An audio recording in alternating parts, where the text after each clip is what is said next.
What's up mga kanegros? Tayo magluluto ng ginisang Mickey. Tara, magluluto tayo. So yun na nga, no. Ang gagawin natin muna, papabaga tayo ng uling. Oras nagbaga na siya, siyempre magpapainit tayo ng ating kawali. So yun na nga, no. May baga na ang ating uling. Papainit na lang tayo ng ating kawali. Yun. May mantika na siya, no? Nagprito na kasi tayo ng kikiam kanina, kaya hindi ko na siya pinakita. Lagyan na natin ating sibuyas. Gigisa-gisayin lang natin siya. Halu-haluin lang natin siya para hindi siya masunog. Kasi nga uling yung gamit natin, hindi gas stove.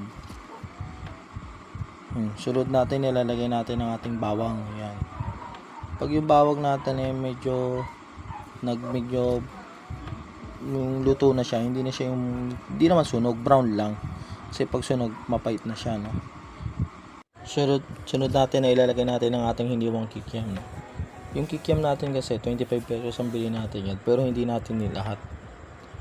Kaya natin yung iba kasi pinilito ay syempre pinapak nung anak ko, kaya konti lang nilagay natin kikiam. Halo-haluin lang natin yan. Sa medyo maluto-luto na siya ng konti.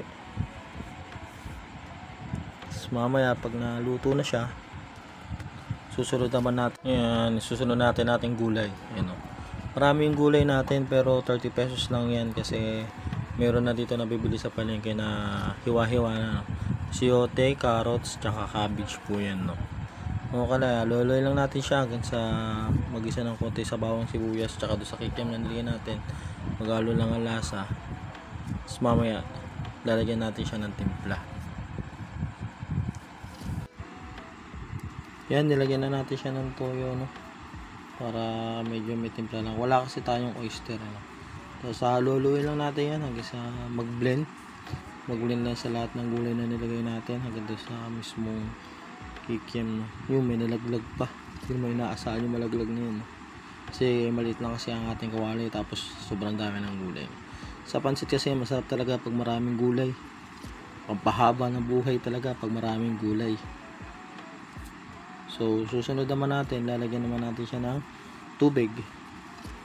Wala tayong panukat basta binuhos ko lang yan.